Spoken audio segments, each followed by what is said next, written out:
I remember back in 2013 when I stumbled upon a new upcoming video game. At this time I was 14 years old and pretty much stopped being a gamer, but this game just seemed special. From the way it looked, to the theme of the game and the story, it was definitely a game I wanted to play, and nothing, and I mean nothing, was going to stop me miss that experience.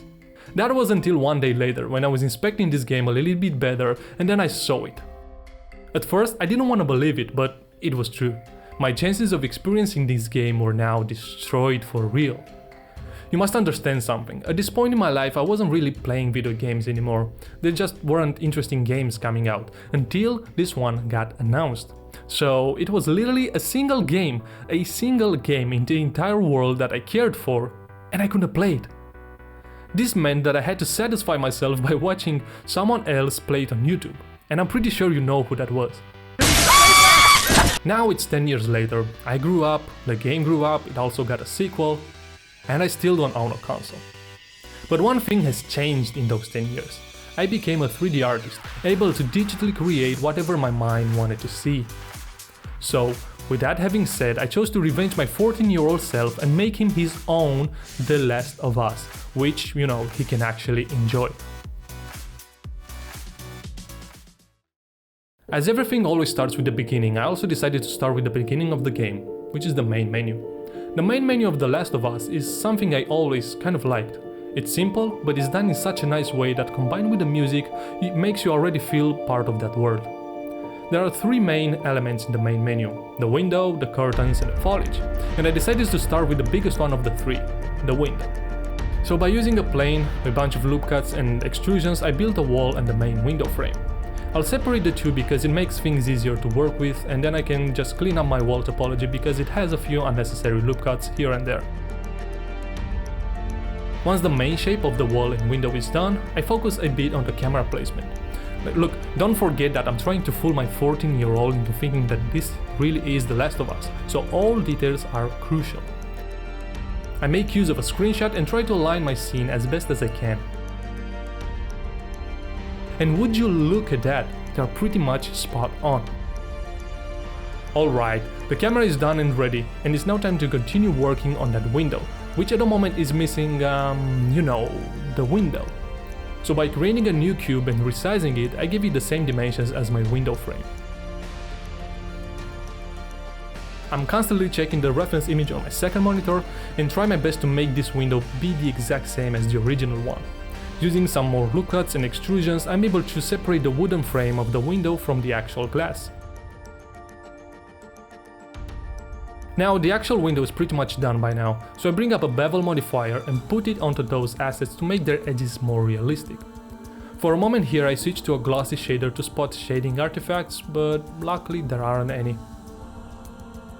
And of course, what kind of window would this be if it didn't have a handle, right? I bring up a new plane and turn that into a simple handle and then just place it where it should be. Oh, and as we all know it, every handle needs a couple of bolts to keep it in place, so I just use 2 cylinders to make that happen. Now I'm going to create the broken pieces of glass hanging on this window. Look, I just released a step-by-step tutorial a couple of days ago on this exact technique, so just make sure to go watch that video afterwards if you want to learn more about it. As you can see, I break up the glass and then selectively take out the pieces I don't want. Let's give this glass a proper material and we've got the broken glass done. Good job everyone! So we've got one of the 3 main elements done. Next we need to move into the second one, which will be the curtains. Making curtains in Blender is exceptionally easy. You just need a subdivided plane, some restraints and a class simulation, and that's it.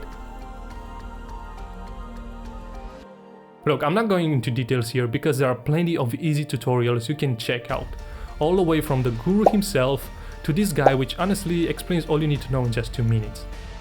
And if you add a wind force next to that class simulation, you've got yourself curtains moving in the wind. Good job! Alright, let's take a quick break for a moment and assess what we have right now. There's a lot going on and giving ourselves a quick break can only help us. This is the scene as it stands. We've got 2 of the 3 main elements done, and we have the window and we have the curtains nicely moving through the window. Okay, break is done, and I think this is the best time to start getting some textures into our scene and actually start building the look of it. For texturing, I'm obviously using Substance Painter. I checked out the actual scene from the game, and it's obvious that the frame is made out of this simple wood, which has then been covered by white paint. And of course, this being an old window, some of that white paint started to chip away, exposing the wood underneath. So guess what, I'm just going to try to make the same look. Once I move back into Blender, I quickly slap a plaster texture on the wall and give it some displacement, so it's not just a flat piece of plane. Honestly, the walls don't matter that much because they are mainly in the dark, in the shadow, and you can't really see them. And as long as it's giving the right impression, we nailed it. Moving on, we need to talk a little bit about the lighting, because it will either make or break this scene. Hopefully it will make it more than break it, but let's see what happens.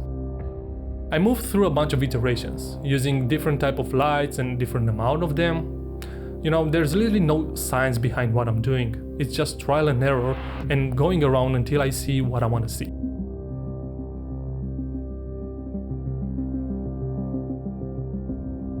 A quick look at what we've got at the moment before moving on to the next and final element, foliage. I actually struggled a bit with this part, if I'm gonna be honest with you. Initially I tried tackling this using the built-in ivy generator, you know the one, and then texturing the leaves, but I quickly realized that this looks like shit because the leaf planes were all straight and honestly just looked weird. It doesn't look natural at all. So being the smart guy that I am, I decided to cheat my way into success. I thought to myself that maybe I can just bring in a 3 and position it in such a way that it gives you the impression that those are ivies growing and creeping in through the window. You know what I'm talking about. And guess what? I was right. It totally looks like this is a random ivy growing, and no one has to know that I just placed a tree through the entire wall. That's a win for me, I guess, right? And now, after some more polishing, moving things around, rendering, and then color grading, we are finally ready to see the final result.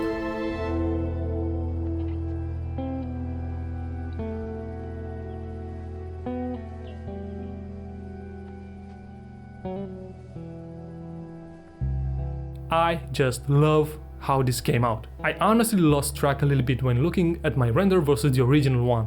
And for a few seconds there, you know, I actually didn't recognize which one was which.